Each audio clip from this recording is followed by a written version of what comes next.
think there's anything anyone's ever said where I feel like that has changed my life. It's just being around them, just hanging around the people is the biggest difference for me. And seeing their drive, I guess. Seeing what they're like. It's inspiring.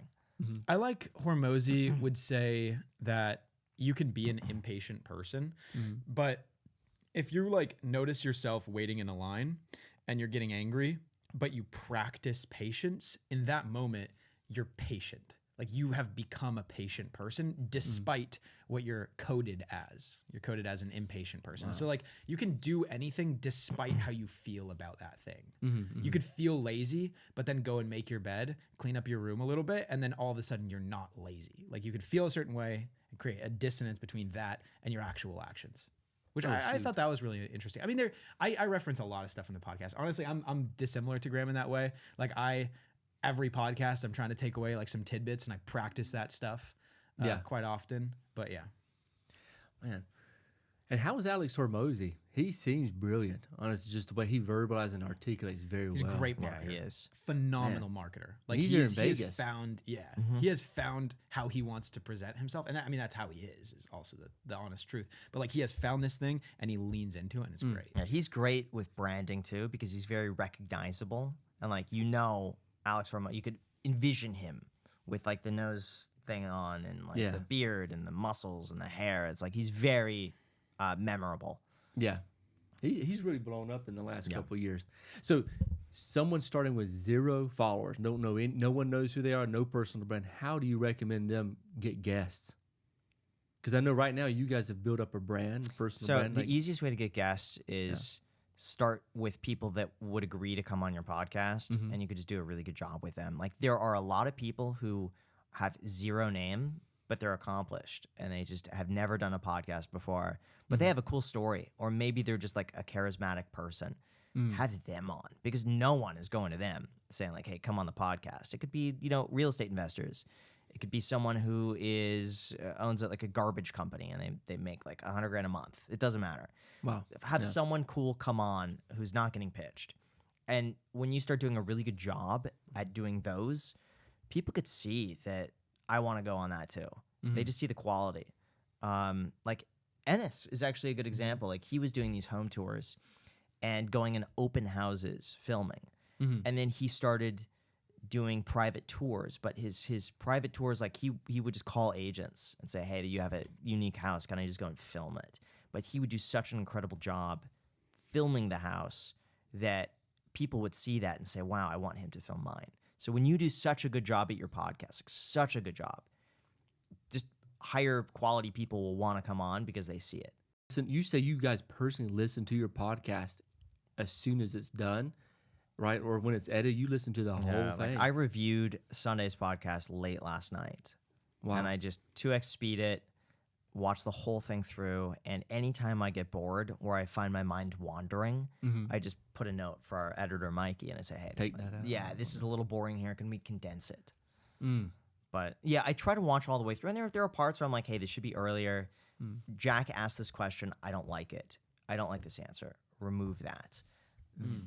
This part is boring. Take this out. Cut my question. Like, it doesn't matter. Just as long as it makes it a better episode.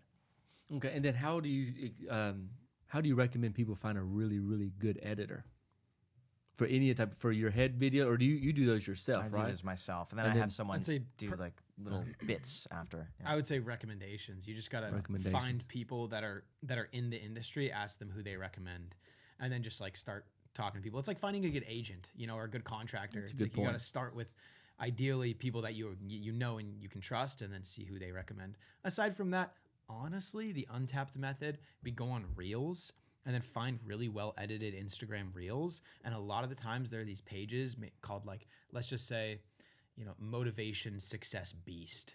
And that's the name of the Instagram account. And you click on it and you know for a fact this is ran by some random guy in Pakistan probably, or in India or something, like way over there.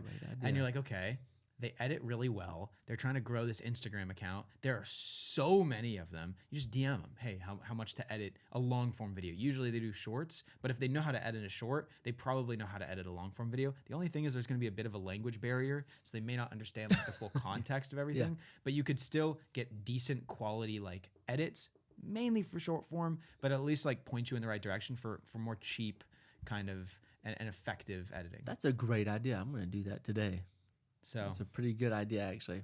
So I know you guys are very frugal. Can you ever justify not flying Southwest and like getting a jet or something? No. Getting a jet. That's like getting a jet. Yeah, it's like so you guys are really generous, right? Yeah. Could you ever justify instead of maybe tipping 30%, tipping 9,000%? Like those are two completely different. Southwest and a private jet are not the same. Yeah, I thought you were about to say like first class. Yeah, and even then we'd be like, probably not. JetBlue, Like, can you justify first class? Then? Could we fly Delta? Yeah, maybe Delta every now and then. Yeah. No, we would never do a jet. I mean, that is completely out of. We would have to be making if we weren't going to make money on a podcast, already, then we are like out probably 3 or 4 podcasts if we have to book a So you are very deliberate on your expenses from, hey, when I travel, I know I'm going to make such and such from this podcast, from that video specifically.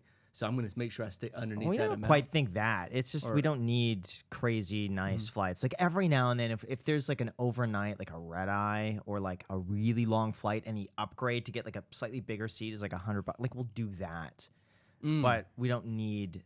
The thing is, we don't relax on the flights anyways. Like Graham and I are incredibly tense on these flights. We white knuckle the whole thing because we're just petrified of any sort of turbulence that can hit. Oh, you're nervous. Oh yeah, because you see all these like crashes recently. Yeah, and it's just I don't want to be on one.